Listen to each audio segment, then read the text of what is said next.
Vamos a reflexionar brevemente sobre el tema de las mutuas relaciones. Es un tema actual y es por dos motivos a mi modo de ver. El primero es porque, como ustedes saben, el documento Mutuas Relaciones está en revisión. Ya se había acordado en el 1994, fíjense, cuando la conclusión del sínodo sobre la vida consagrada, de revisar este documento. Pero como pasa tantas veces, sobre todo yo creo que nosotros los eclesiásticos tenemos una memoria frágil. Decidimos y después, bueno, pues empieza, el Papa habla de huelga blanca, sciopero bianco. Pues no sé exactamente, pero es eso, el típico sciopero de los eclesiásticos, que, bueno, decidimos lo que pasa en los capítulos generales. Se decide, se hace una lista interminable de conclusiones y después, bueno, se ponen en práctica las que se puedan. Pues esta decisión también quedó en la papelera o en la estantería, no sé dónde. Hasta que vino el Papa Francisco. Y recuerdo en el primer encuentro que tuvimos nosotros, el prefecto y un servidor, con él, nos dice, oye, que aquí hay un tema pendiente. A ver cómo lo enfrentáis. Y bueno, ya inmediatamente nos pusimos de acuerdo con la Congregación para Obispos y desde el 2014, al inicio del 2014, estamos trabajando en esta revisión. No es fácil. No es fácil porque es mucho más fácil hacer un documento, una congregación sola, que hacerlo entre dos, porque ahí obliga al diálogo. Y esto es bueno, pero no es tan fácil, porque es más fácil cuando uno tiene la palabra, la primera, la intermedia y la última, que cuando uno tiene una palabra más dentro de un círculo mayor de relaciones. Hemos trabajado intensamente y puedo decirles que estamos a muy buen punto. Yo no quiero pecar de optimismo y, por tanto, espero pecar de pesimismo. Yo estoy convencido que antes del verano 2019 tendremos el documento. Yo espero que incluso sea antes. Hemos llegado a la bozza, al borrador final, que nos va a ser entregada ahora antes de Navidad. Dirán ustedes, ¿y quién lo hace? Bueno, pues nosotros primero nos pusimos de acuerdo los superiores de ambos dicasterios para ver de dónde partíamos. Luego nombramos una comisión mixta. Creo que son 5 religiosos o representantes de nuestro dicasterio y 5 representantes del dicasterio de la Congregación de Obispos. Y estos han sido los que han llevado un poquito el peso de la reflexión. Pero nosotros nos hemos encontrado prácticamente cada 2 meses para ver el material y lo hemos dado vueltas. Ya lo vio una vez el Santo Padre también, porque nosotros ciertamente este documento queremos que salga con la aprobación del Santo Padre. Y por tanto el esquema último que hemos visto casi no se parece nada al esquema primero, lo cual es normal en un documento de esta índole. Y el ambiente es muy bueno, de colaboración. Yo puedo decirles que realmente esto nos está ayudando a crecer mucho a nivel de dicasterios de la Curia Romana. Estamos colaborando mucho entre un dicasterio y otro. Esto lo quiere también mucho el Papa. Y, por ejemplo, hago un paréntesis, nosotros hemos tenido un simposio no hace mucho sobre la consagración. Claro, el tema de la consagración hoy es muy complejo, porque todos son consagrados. Y queríamos aclarar, bueno, cuáles son los puntos comunes y cuáles son las diferencias, o más bien la diversidad, para usar una palabra que le gusta mucho al Papa. Bueno, pues al final no es que hayamos aclarado mucho. Pero ahora nos hemos puesto de acuerdo los dos dicasterios, laicos y nosotros, también una comisión mixta, 3 y 3, para seguir profundizando en este tema y poder, bueno, pues llegar a una clarificación. Porque hay consagrados que dependen de laicos y el resto de los consagrados dependen de nosotros. Pero ¿cuál es el límite? Pues no está claro, porque hay expresiones un poquito ambiguas en el reglamento del nuevo dicasterio de laicos. Y entonces queremos también clarificar antes de que se publique la nueva Constitución Apostólica para la curia romana. Entonces decía que estamos trabajando mucho a nivel de los dos dicasterios, obispos y consagrados. Por eso es un tema de actualidad. En segundo lugar, es un tema de actualidad porque hay algunas dificultades y no hay por qué esconderlas. Suele suceder, no digo que sea el caso de España, suele suceder que los obispos a veces critican a los consagrados, a los religiosos sobre todo, pues de ser una iglesia casi paralela. Y los consagrados acusan a los obispos de querer someterlos y de querer hacerlos curas, sobre todo a los clérigos. Estas son acusaciones que vosotros conocéis como yo y que están llegando mucho a la... Bueno, pues hay que enfrentar estas dificultades. Yo quisiera dejar claro que desde mi experiencia, ahora he cumplido 5 años y 7 meses en la congregación, desde mi experiencia puedo afirmar que en el campo de las mutuas relaciones se avanzó muchísimo y que hoy hay dificultades normales, como las puede haber dentro de una diócesis, pero que esto no es un drama. Y aquí voy a decir algo contra los religiosos, aunque yo me identifico también con ellos, pero también con los obispos, y quiero ser muy objetivo.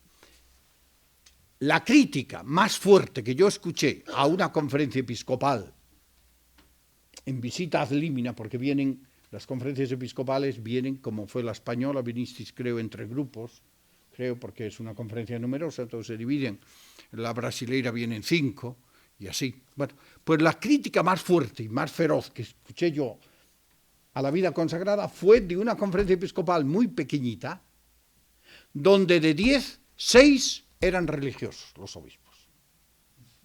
Así de claro. Y yo, claro, como tenemos las estadísticas delante, yo le dije, cuando después de escuchar todo, pues le dije, señores obispos, tienen 2 caminos.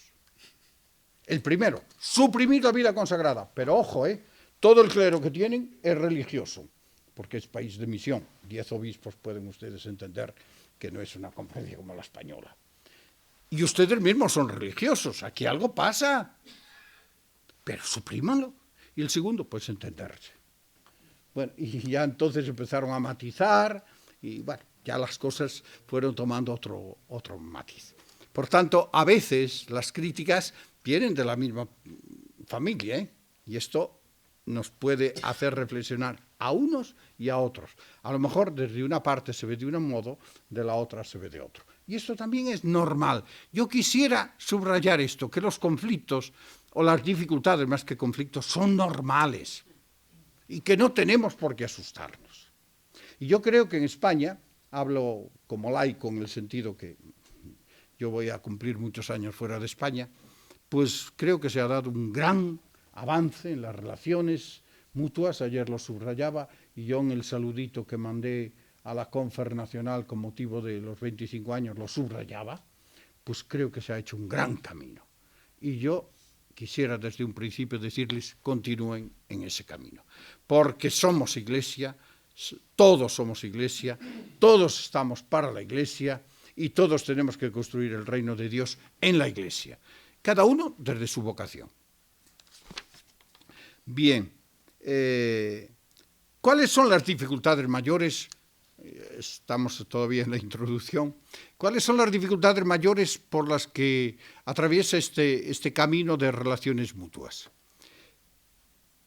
Bueno, aquí cito a Ouellet, el cardenal prefeto de la Congregación de Obispos. En el sínodo sobre la nueva evangelización, él abordó este tema. Y ahí dijo 2 cosas que ya son sabidas, pero bueno, que las diga el prefeto de obispos, pues no está mal.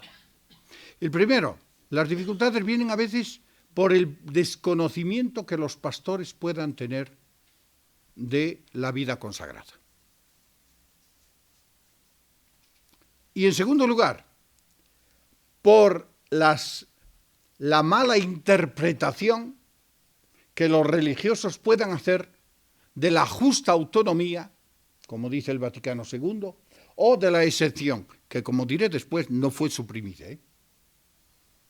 Entonces aquí yo creo que lo importante es sentarnos y dialogar, hablar, para que los pastores que no conocen la vida consagrada, porque hay otros muchos que la conocen y bien, pues puedan tener un acercamiento más objetivo a la vida consagrada. Y para que los consagrados, pues al mismo tiempo no se sientan realmente islas dentro de una iglesia particular. Con la disculpa, y esto es una disculpa verdadera, de que pertenecen a la misión universal de la iglesia. Esto es verdad, pero como nos recordó muchas veces Juan Pablo II, los religiosos tenemos que pensar en universal, pero actuar en lo local. Y esto, la comunión de los religiosos, hablo de religiosos porque yo creo que aquí no hay consagrados, sino religiosos, más bien, o sea, consagrados religiosos. No hay de movimientos, no hay, creo que aquí no hay. Por tanto, voy a hablar siempre de religiosos, pero vale también para los consagrados. Pues tenemos que recordar eso, que nuestra comunión con la Iglesia universal pasa necesariamente por la comunión con nuestros pastores.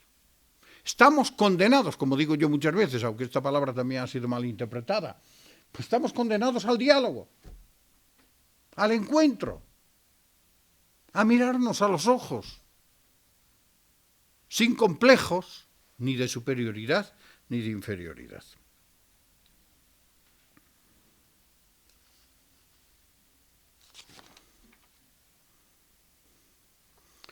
Por tanto, desde ahora ya digo que el gran desafío que tenemos delante es que entre unos y otros se dé un auténtico encuentro, que llevará a un conocimiento recíproco y desde el conocimiento a un respeto recíproco. Respeto de los religiosos hacia los pastores y respeto de los pastores hacia los religiosos. Lo importante yo creo que es el momento de dejarnos de echar piedras contra el propio tejado. Es el momento de unir fuerzas. Si todos somos iglesia y todos nos necesitamos. Es como hace unos años, y aún hay un poquito de eso. Los religiosos contra los movimientos contra los religiosos. Pero si parece que estamos, pues eso, dando palos de ciego y después al final salimos mal parados todos. Yo en la primera entrevista que me hicieron como secretario de la congregación dije que en la iglesia hay lugar para todos. Siempre y cuando nos respetemos y siempre y cuando cada uno esté en su lugar. Por tanto, conocimiento auténtico, encuentro auténtico, respeto y dignificarnos mutuamente. Antes de pasar a los principios, que es lo que voy a subrayar después, quisiera decir que el nuevo documento, Mutuas Relaciones, tendrá 3 partes. Esto sí que ya está aprobado. Lo que pasa es que aún no sabemos si serán 3 partes así, encajonadas cada una en su parte, primera, segunda y tercera, o si habrá mezcla. Estos lo están estudiando algunos que saben más que nosotros para ver cómo presentarlo. El contenido será en 3 partes, pero no sabemos cómo.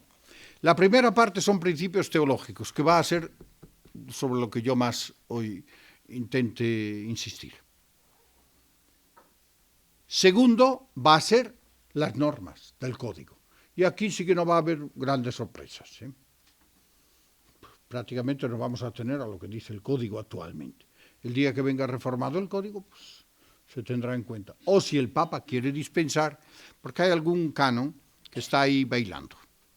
Vosotros que habéis visto la legislación sobre las contemplativas, aquí hay 3 de clausura monástica, ahora las benedictinas entran con presencia propia, porque reclamaban constantemente que no se les tenía en cuenta la tradición monástica benedictina, y la culpa la tuvo de que entraran ahora Juan Pablo II, porque en Vita Consecrata habla de la clausura monástica.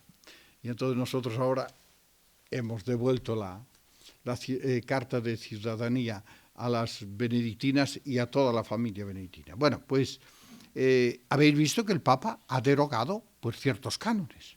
O sea que él, como supremo legislador, también podría. Pero en el campo de las mutuas relaciones, por el momento puedo decir que no está previsto ninguna derogación. Por tanto, nos vamos a tener a las normas que están en vigor. Y después viene la parte que es un poquito la más complicada, que es la parte pastoral. La aplicación de la teología, de las normas, ahora en el concreto. Por eso es la parte que más tiempo nos está llevando. Y otra novedad, otra cosa que caracterizará las nuevas mutuas relaciones es que ya no se hablará solo obispos y religiosos con cargos pastorales. No. Se va a hablar obispos y consagrados. Por tanto, entráis de lleno, queridas hermanas, también vosotras. Porque muchas veces vosotras sois las que más relaciones tenéis. Por las escuelas, por los hospitales, por tantas obras que tienen que ver con la realidad de la iglesia local. Por eso entraréis de lleno. Y será, incluso hay quien, por eso también se detuvo ahí la cosa un poquito, que había que tratarlo de laicos, la relación de los laicos con los pastores o de los pastores con los laicos. Pero a nosotros nos pareció que era para nosotros en este momento abrir demasiado el campo y que entonces esto se complicaría mucho y que no íbamos a avanzar en el nuevo documento. Entonces nosotros hemos hecho una opción, criticable o no, esto cada uno, solo será consagrados, consagradas y pastores. Después tal vez con el Consejo de Laicos se podría hacer otra. Lo mismo pasa con las consagradas y consagrados dependientes de la Iglesia, de las iglesias orientales. En este momento, el mutuas relaciones será solo para los consagrados y pastores de la Iglesia latina. Porque claro, ellos tienen otro código de derecho canónico. Y si empezamos allí no terminaríamos. Y es verdad también que entre nosotros no hay muchos especialistas del Código de Derecho Canónico. Bueno, pues entonces esas son las dos cosas que quería decir sobre el nuevo documento, que ahora también en lo que voy a decir sale ya reflejado ese nuevo documento. ¿Cuáles son los principios que yo llamo aquí irrenunciables para unas auténticas mutuas relaciones? Yo algo de esto escribí aquí en este folleto que tiene aquí el hermano. Me vuelve Andrés. No, David. Y no eres Andrés, pero me vuelve porque yo tengo bastante relación con vuestro general. Bueno, pues en este folleto están estos principios irrenunciables. Aunque aquí los desarrollo de modo diverso. El primer principio, no deis mucha importancia al orden. Yo digo este orden, pero el orden es secundario. Es la justa relación entre universal y particular. Yo creo que esto también es muy válido para los obispos, que ciertamente tienen la responsabilidad sobre lo particular, sobre la iglesia particular, pero no pueden olvidar nunca la dimensión universal de la iglesia. Y los consagrados igual, como ya he dicho antes, y este apartado se puede resumir en eso, nosotros los consagrados estamos para la iglesia universal, y esto es lo nuestro. Por eso los institutos de derecho pontificio. Aquí está la gran diferencia entre derecho diocesano y derecho pontificio. Bueno, la gran diferencia es esa. Los de derecho diocesano están sujetos a la autoridad del obispo y no solo, están fundamentalmente en relación con la diócesis. Los de derecho pontificio, como sois casi todas vosotras o todas o todos, pues estáis al servicio de la Iglesia Universal. Pero ese servicio a la Iglesia Universal pasa, como he dicho, por la comunión con la Iglesia particular. Aquí, en los papeles, hago referencia a una audiencia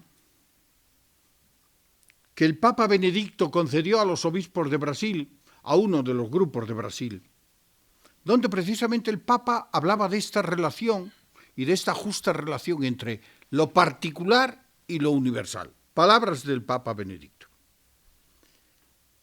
La justa relación, dice, se verifica no cuando lo universal retrocede ante lo particular, sino cuando lo particular se abre a lo universal y se deja atraer y valorar por él. Fin de citación. Yo creo que esto sitúa muy bien las cosas. Particular, sí, pero abierto al universal. Y esto es lo que hace de nuestras iglesias particulares, pienso yo. Aquí hay un especialista en eclesiología, por tanto tengo miedo. Pero esto es lo que hace de nuestras iglesias particulares iglesia católica. Iglesia católica. Y esto nos diferencia mucho, mucho de otras iglesias, incluso ortodoxas, que como sabemos, bueno, pues cada patriarca es él. En las mutuas relaciones, los consagrados estarían en función de la misión universal de la Iglesia, mientras los pastores contribuyen a la edificación de la única Iglesia desde la edificación de la Iglesia particular. En el contexto de unas mutuas relaciones sanas, el Papa Emérito pide a los consagrados que tengan muy en cuenta, y esto es importante, las exigencias pastorales de la Iglesia particular, y a los pastores que tengan en cuenta la especificidad carismática de los religiosos. Si no estamos cada uno en su lugar, así como el clero diocesano no se puede asimilar al religioso, también creo que el religioso no se puede asimilar al diocesano. Bien, por tanto, los consagrados tengan muy en cuenta las exigencias pastorales de la Iglesia particular y los pastores tengan en cuenta la especificidad carismática de los religiosos. Y aquí aparece una palabrita sobre la que insiste mucho el Papa Francisco. Los religiosos podemos o pueden renunciar a lo que quieran, tal vez, esto lo digo yo exagerando. Pero hay una cosa que dice el Papa a lo que no pueden renunciar, que es la profecía. Y los profetas hacen daño. También en la iglesia particular. Pero este es un elemento que caracteriza la vida religiosa. Naturalmente, tiene que ser una profecía auténtica, no una profecía, no una pseudoprofecía. Este principio ya aparece en el documento actual de mutuas relaciones. En él está ausente tanto la idea, cito aquí un artículo, de aislamiento y de independencia de la comunidad religiosa en relación con la iglesia particular, como la de su práctica absorción en el ámbito de la iglesia particular. Por tanto, yo diría, ni independencia, ni aislamiento, ni absorción.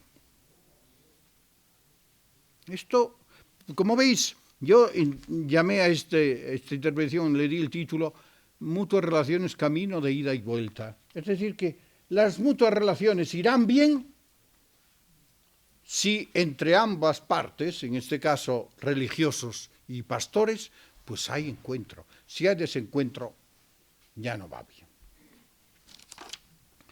No se trata, por tanto, de afirmar lo particular en detrimento del universal. Se trata más bien de armonizar lo particular con lo universal, de modo que no se pierda ni lo uno ni lo otro. Y aquí está la dificultad. El diálogo no es fácil, lo sabemos, pero es necesario. Y la armonía se consigue gracias a ese diálogo y a la superación de posibles conflictos. Para el Papa Benedicto, queda claro que un primer principio para unas mutuas relaciones adecuadas al momento presente es ni absorción, ya lo he dicho, ni aislamiento, sino comunión. Esta es la palabra que debemos declinar en todos los casos. Comunión. Sin comunión, esto no tiene arreglo.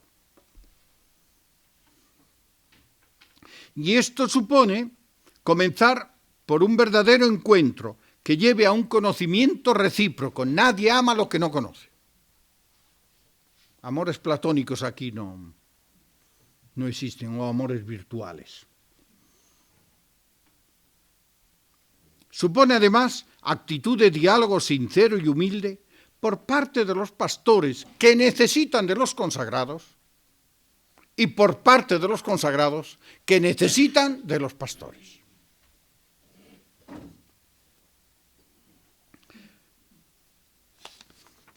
Bien, sigo para poder llegar al final. Segundo principio. Entre exención y justa autonomía. Entre exención y justa autonomía. Bueno,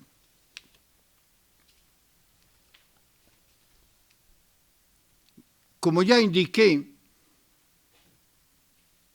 el origen de la mayor parte de los conflictos en las mutuas relaciones están entre obispos y consagrados, los conflictos entre obispos y consagrados se da en la falta del respeto, creo yo, y además me baso en las palabras de Ouellet, de respeto por parte de los obispos de la justa autonomía o exención de los consagrados en relación con la Iglesia particular, o en una mala interpretación por parte de los consagrados de la justa autonomía o exención en relación con los obispos. Contrariamente a lo que algunos piensan, es necesario recordar que el término exención no ha sido abrogado ni por el Vaticano II ni por el Nuevo Código. Por otra parte, conviene no olvidar que la exención hunde sus raíces en un pasado muy lejano. Yo aquí tengo un poco la historia de la exención, que no voy ahora a recordar, pero quiero solamente este dato. En efecto, al mismo tiempo que en la vida de los anacoretas, Antonio, Paconio, Basilio, encontramos una relación segura con el obispo, también muy pronto, y estoy hablando del año 403, encontramos referencias a la exención, que es el caso de San Epifanio, que defiende abiertamente la exención de su monasterio contra las intervenciones del obispo Juan. Y un dato importante en este sentido histórico, me parece que el siguiente: contrariamente a lo dispuesto por el concilio de Calcedonia, que había ordenado que los monjes de cualquier ciudad o región deberían subyectos esse a los obispos, estar sujetos a los obispos, ya en el siglo V encontramos claros testimonios de la exención concedida a los monjes en forma de privilegios. Exención que se extenderá mucho más en los siglos VI y VII, particularmente en lo relacionado con la elección de los abades, en la vida interna de los monasterios y en la administración de los bienes. Mirad que aquí, en algunas conferencias episcopales, yo no sabría ahora decir cuáles, no recuerdo exactamente, pero hubo una petición al Vaticano, hace tiempo, de que, por ejemplo, los provinciales o los generales tuviesen que ser confirmados por las conferencias episcopales o por quien. Claro, esto va contra toda la historia de la vida consagrada, ¿eh? Para eso está la congregación, que si ve que un general no debe ser, pues pone el veto. Pero esto desde el siglo V es clara, la autonomía de gobierno, ¿eh? Y para eso está la aprobación de las constituciones por parte de la congregación correspondiente. Y hay otros muchos medios para controlar. Por ejemplo, yo ahora hago referencia a algo que nos trae por la calle de la amargura, los constantes comisariamientos. Esto es una cosa muy seria. Es lo más grave que se le puede imponer a un instituto. Pero por desgracia se está extendiendo. También en España. Yo no sé si los señores obispos están al corriente de algunos institutos que están comisariados. Pero es que no hay otra forma. Pero esta es la forma de controlar incluso a los fundadores o fundadoras. O sea que la Iglesia tiene sus sistemas de control, digamos, porque a veces hace falta ese control. Pero interferir en las cuestiones de gobierno, esto iría contra la sana y justa autonomía. Salto toda la cuestión histórica, no importa. Con el Vaticano II y el nuevo Código del 83, y después de un íter ciertamente complejo, y que nosotros, yo en el papel he resumido en grandes líneas, llegamos al final del largo proceso que bien podemos sintetizar con las palabras que di a esta intervención. De la exención a la justa autonomía. Yo creo que tenemos que ir por ahí. incluso los institutos que tenemos la exención. Hay que pasar de la exención a la justa autonomía. O si queremos mantener la exención, pero a la luz de la justa autonomía. Y yo creo que estas dos palabritas ya se explican de por sí y por tanto no quiero perder más tiempo, sino citar simplemente un canon que dice: se reconoce a todos los institutos una justa autonomía de vida, especialmente de gobierno, mediante la cual tengan en la Iglesia una disciplina propia y puedan conservar íntegro el propio patrimonio. Aquí hay discusiones entre los juristas. ¿Patrimonio a qué se refiere? ¿Al patrimonio espiritual o también, por ejemplo, a esta casa de los hermanos maristas? Ahí hay la gran discusión. Y es una discusión que toma cuerpo ahora con un hecho un poco nuevo. Porque muchas casas se cierran y a ver, ¿a dónde van esos bienes? Este es un problema que estamos pues muy preocupados. Yo aquí, entre paréntesis, pero vamos a cosas muy prácticas, yo creo que aquí tenemos que recordar todos, los religiosos en primer lugar, que los bienes que tenemos o tienen los religiosos son bienes eclesiásticos. Esto está clarísimo. Y que por tanto, esto hay que tenerlo en cuenta en el momento en que un instituto, una provincia, pues dispone de estos bienes. Pero ojo, esto no quiere decir que los obispos puedan disponer libremente de esos bienes. Aquí de nuevo ven el diálogo. Parece una palabra mágica que usamos para todo, como la palabra discernimiento, pero son palabras que indican actitudes profundas. Yo creo que el obispo no puede ser el último en enterarse de que los maristas cierran Valladolid, por decir una tontería, y al mismo tiempo, pues los obispos tienen que respetar, porque muchas veces, por ejemplo, se cierra un monasterio, que esto es lo que ahora está más en la mesa. ¿A quiénes van esos bienes? Bueno, pues la Corona ha dado una norma. Y ha dado una norma que proviene ya de las constituciones de muchos institutos o de muchas órdenes contemplativas. Los bienes siguen a las monjas en principio. Es decir, si se cierra un monasterio en Orense, si pongo una diócesis que no entra aquí en juego, bueno, y las 10 hermanas de ese monasterio que están cojas y a veces medio ciegas las pobres, no es por hacer caricatura de nadie, pero si se cierra un monasterio es porque hay... Y van a otro monasterio, el otro monasterio necesita, porque tendrán que hacer una enfermería para ellas, y después está el sentido de orden. Claro, por ir a las clarisas, bueno, pues pertenecen a una orden, etcétera, etcétera. Pero hay que dialogar. Y hay que llegar a acuerdos. Lo que no podemos es venderlo al que más nos dé. El Papa es contrarísimo y nosotros ya no damos permisos, precisamente basándonos en lo que el Papa quiere, que para nosotros es ley, punto, que se vendan casas sin más para hoteles o para... Vuelvo a repetir que los religiosos tienen autonomía según el código, y estoy citando el canon 586, párrafo 2, tienen autonomía de disciplina, de vida, de gobierno, y deben conservar íntegro el propio patrimonio, pero siempre si es patrimonio de inmuebles o económico, recordando que son bienes eclesiásticos.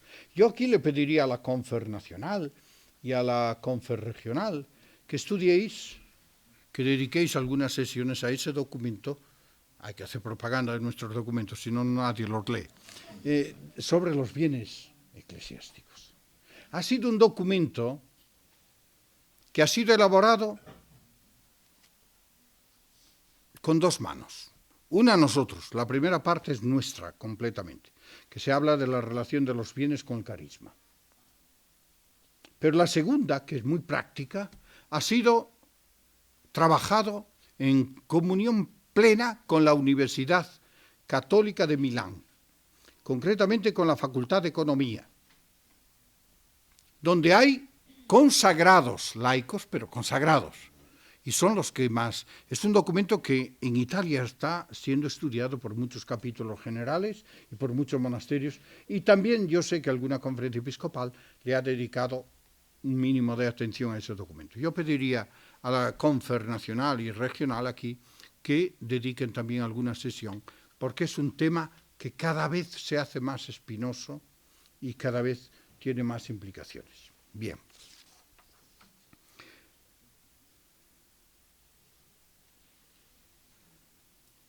Bien. Aquí señalo que, naturalmente, los religiosos aquí están bajo dos, voy a usar una palabra que no es justa, pero bueno, dos autoridades. Una, la de los pastores, el Papa en primer lugar y los obispos, en todo lo que se refiere a la actividad pastoral o a la actividad pastoral apostólica, ya que la actividad que desarrollan los religiosos está llamada a actuarse en la orgánica comunión eclesial, y al mismo tiempo la autoridad de los propios superiores.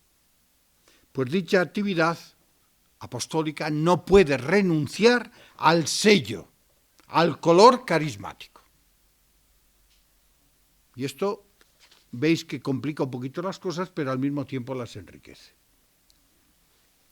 Tercer principio sobre el cual se basará el nuevo documento de mutuas relaciones, a partir del plurifacetismo de la Iglesia. Plurifacetismo de la Iglesia.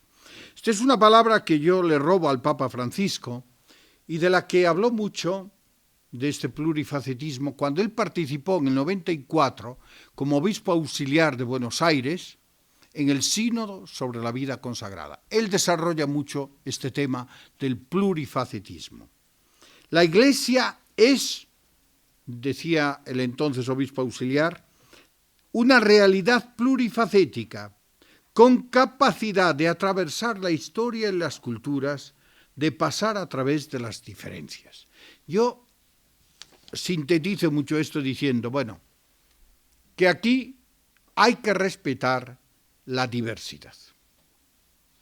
Ustedes saben que después del Concilio Vaticano II hubo el tentativo, para mí era una eutanasia carismática, de reducir los carismas a los más grandes.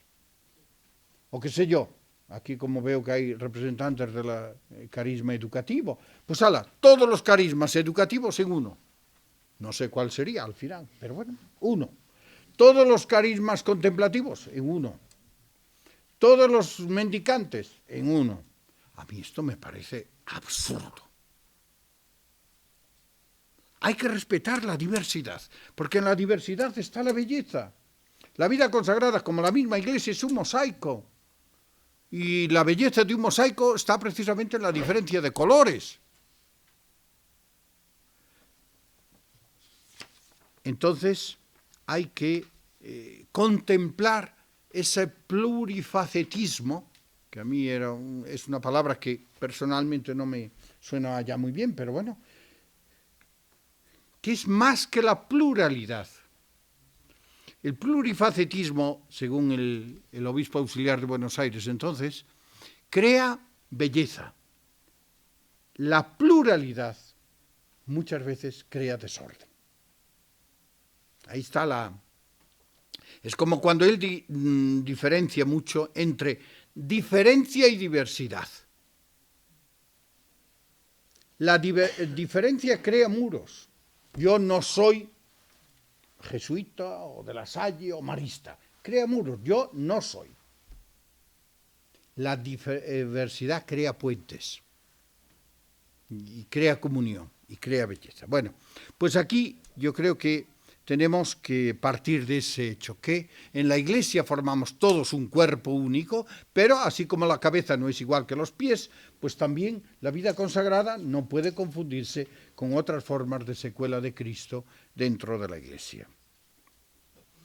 Y yo creo que aquí conviene recordar lo que dice Lumen Gentium 44, y que más bien comenta Juan Pablo II. Dice, este adverbio, indiscutiblemente, dice el texto conciliar, inconcuse, que pertenece indiscutiblemente a la vida y santidad de la Iglesia, significa, dice el Papa Juan Pablo II, que todas las sacudidas que puedan afectar a la Iglesia no podrán eliminar la vida consagrada, caracterizada por la profesión de los consejos evangélicos.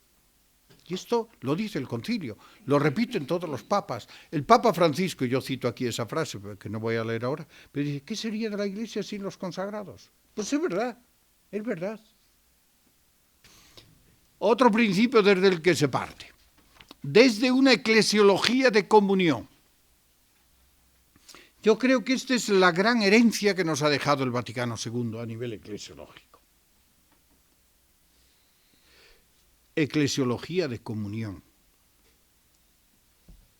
Y fíjense, yo cito aquí en una nota, en la 36, a Ricardo Blázquez, La Iglesia del Vaticano II, un volumen considerable. Yo no sé de dónde sacó tanto tiempo don Ricardo para escribir tanto. Y también, bueno, pues fue publicado, la edición que tengo yo al menos es del 91. Bueno, pues ahí cito en este apartado, y no es porque viniera aquí, es que ya lo cito también en la revista, así que no es para captatio benevolencia. Pero me parece un estudio muy, muy sustancioso. Bueno, pues creo que esta es la gran herencia que nos ha dejado el Vaticano II. Hay un problema, sin embargo, que todos hablamos de comunión. ¿Quién no habla de comunión? Como ¿quién no habla de diálogo? Pero después cada uno entiende el diálogo a su manera y la comunión a su manera. Este es el problema. Yo recuerdo sobre el diálogo, siempre cito a Unamuno, que dice en una ocasión, ¿tu verdad? No. ¿Ven aquí para que te enseñe? No. Ven y caminemos juntos en el descubrimiento de la verdad. Pues la comunión también es eso. Pero bueno, yo creo que el término comunión hay que verlo dentro de la eclesiología del pueblo de Dios, donde todos somos iglesia, todos somos necesarios y cada uno tiene su responsabilidad propia. Para mí, esta idea de iglesia-comunión está pidiendo un diálogo abierto, que hunda sus raíces en el Evangelio y en la doctrina conciliar sobre la Iglesia. Yo afirmo aquí, desde el Evangelio y la doctrina del Vaticano II, hoy es preciso hacer circular la multiplicidad de los dones en interdependencia coordinada y armónica. Interdependencia. Desde el Evangelio y la doctrina conciliar, todos quedamos urgidos a ser iglesia y a hacer iglesia misionera y hacer de la iglesia la casa y la escuela de comunión. Desde el Evangelio y la doctrina del Vaticano II, estamos llamados a favorecer la circularidad y la corresponsabilidad de todos los fieles, incluidos los consagrados. Es preciso asumir una perspectiva implicativa, envolvente, entre todos los que formamos parte de la Iglesia, pueblo de Dios. La eclesiología de comunión, sustentada por una teología de la Trinidad y por una adecuada antropología teológica de relación, ha de encontrar los canales oportunos para un nuevo modo de pensar, decir y actuar, tanto por parte de los pastores como por parte de los consagrados. Desde una eclesiología de comunión es necesario caminar en la apertura recíproca, la comunicación, la disponibilidad y la cooperación, así como, digámoslo una vez más, en el respeto a la vida y misión de cada uno en la Iglesia. Salto ya a otro principio. Un principio que voy a anunciar ahora, que tiene algunas dificultades para ser entendido, y yo lo comprendo, porque suena un poco novedoso, aunque ya se viene usando desde hace mucho tiempo, pero coesencialidad, fíjense, de los dones jerárquicos y carismáticos. Este es un principio que va a aparecer muy claro en el nuevo documento. Coesencialidad de los dones jerárquicos y carismáticos. Este término parece que lo usó por primera vez el Santo Padre Juan Pablo II en una reunión que tuvo con los movimientos eclesiales. Este término lo usó también Benedicto XVI y lo usó también el Papa Francisco. Y va a aparecer claro ahí. ¿Qué quiere decir fundamentalmente? Estoy sintetizando todo lo que escribí aquí. Bueno, y conviene recordar que aparece claramente en el Sínodo sobre la nueva evangelización, en la Proposición 43. Y puedo decir, no es secreto porque lo escribió también, que esta proposición la propuso, valga la redundancia, el cardenal Ouellet. Y fue aprobada casi por unanimidad. Bien, pues, ¿qué quiere decir esto? Que en la Iglesia son necesarios los dones carismáticos y son necesarios los dones jerárquicos. Esa es la Iglesia que ha querido Cristo. Y aquí conviene recordar a los religiosos una cosa, que a veces no se tiene en cuenta. Y es que la jerarquía también es don carismático. Porque a veces esto se olvida. Es un sacramento, exacto. Entonces es don carismático. Por tanto, no pensemos que solo nosotros o vosotros, religiosos, representáis los dones carismáticos. También la jerarquía representa los dones carismáticos, porque es carisma. Entonces esto nos hace ser a todos un poquito más humildes. A la jerarquía reconocer eso, que son jerarquía y que son necesarias en la Iglesia como jerarquía, que forman parte también del mundo, digamos, de los dones carismáticos del Espíritu, pero a los religiosos también recordarles que la jerarquía es necesaria y también representa el mundo carismático. Los obispos, sin embargo, tienen que recordar algo que dice Juvenescit Ecclesiae, ese documento que salió de la Congregación de la Doctrina de la Fe, pues hace algún tiempo, poco antes de cambiar de prefecto, cuando era prefecto el cardenal Müller.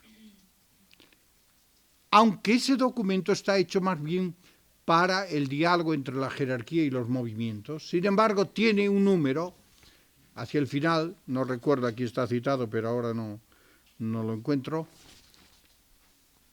donde dice que la vida consagrada representa por excelencia, pero no el mundo carismático en la Iglesia. Pero esto es muy importante, no olvidar que unos y otros somos necesarios en la Iglesia. Y que no haya conflicto, porque yo creo que si todo viene del mismo espíritu, en esto insiste mucho el Juvenescit Ecclesiae. Si es el espíritu la fuente de todo, pues no podemos pensar que en él hay contradicción. De nuevo, diálogo, encuentro y conocimiento y respeto mutuo. Bueno, aquí tengo otro apartado. Esos son los principios sobre los que se basa el nuevo documento. Después, bueno, ya voy a cortar porque no da tiempo. Aquí hablaba de la misión de los obispos en la Iglesia particular, y esto es fundamental. yo creo que a veces esto no lo tenemos en cuenta. El pastor es el pastor. Y también hablo de la misión eclesial de la vida consagrada. Y aquí insisto sobre todo en la dimensión profética de la vida consagrada. Y entonces aquí tenemos que aceptar con gusto que el pastor es el pastor, los religiosos, y que los consagrados tienen una misión profética también en la Iglesia, y también en la Iglesia particular. Y con gusto, sin dramas y sin rupturas. Que haya conflictos, pues también es normal, pero rupturas nunca. El que divide es el diablo. Creo que viene diablo de diabolos, el que divide, el que separa. Por tanto, es el momento de la comunión y es el momento de caminar unidos, que no quiere decir uniformidad. Después, el último apartado que tenía aquí era niveles de coordinación. Bueno, pues yo insisto mucho que hay que crecer en una comunión de coordinación. Y aquí distinguía, pues, entre 3 grupos de consagrados a la hora de hablar de inserción en la diócesis. Los consagrados presbíteros, que ejercen su ministerio sacerdotal de modo muy diverso. Los que, no teniendo el ministerio ordenado, sin embargo, tienen otros ministerios en la diócesis, por ejemplo, catequesis, educación, asistencia a los enfermos, etcétera, etcétera. Y tercero, los que no tienen propiamente ningún tipo de ministerio en la pastoral y que pertenecen a la vida de la diócesis como signos y testimonios vivos de los valores del reino, las contemplativas. Yo creo que a la hora de pensar en mutuas relaciones, nosotros estamos pensando, pues, distinguir estos 3 grupos que creo que todos tienen que colaborar en la misión de la Iglesia particular. Y después, a nivel nacional, yo aquí insisto mucho en esta, ¿cómo se dice?, comisión mixta entre obispos y religiosos, entre religiosos y obispos. Yo creo que esto es necesario absolutamente en estos momentos.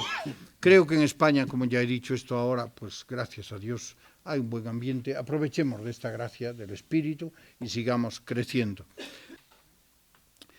Bueno, yo creo que los desafíos que las mutuas relaciones presentan no son pocos si queremos seguir caminando hacia unas mutuas relaciones nuevas, en las que se armonicen la dimensión particular con la dimensión universal de la Iglesia, de modo que ésta viva y dé la tensión fecunda entre una dimensión y otra. Hay que seguir caminando en mutuas relaciones nuevas en las que no se den ni la absorción ni el aislamiento, sino la comunión. Mutuas relaciones nuevas en las que se dé integración armónica de las legítimas diferencias. Mutuas relaciones nuevas que se nutran del diálogo abierto y libre, que hundan sus raíces en el Evangelio y en la doctrina conciliar sobre la Iglesia. Mutuas relaciones nuevas en las que se dé una verdadera comunión afectiva y efectiva. Es que yo quiero mucho al obispo, pero después... No. Afectiva y efectiva. Es que yo quiero mucho a los religiosos. Pues comunión afectiva y efectiva. Unas mutuas relaciones nuevas en la clave que acabamos de señalar están exigiendo fijar nuestra mirada en Jesús y frecuentar su escuela, unos y otros.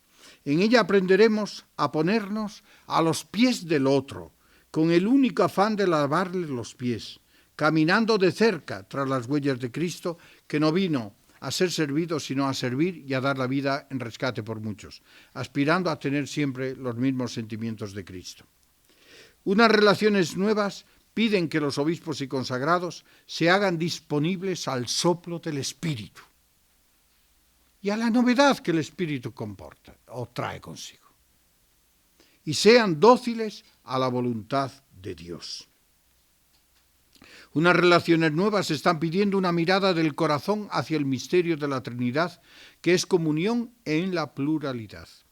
Unas relaciones nuevas piden caminar juntos para discernir objetivos con sabiduría, buscar el bien del pueblo de Dios, el bien de los pobres, el bien de la Iglesia. Termino.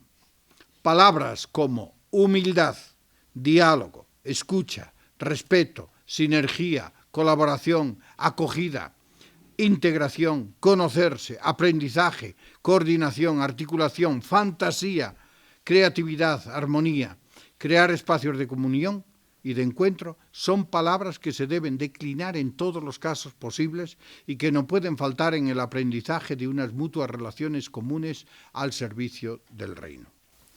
Termino. Levantaos, vamos, es la hora de poner manos a la obra, como dice el libro de Ageo, de hacer de la Iglesia casa y escuela de comunión. Muchas gracias y perdonen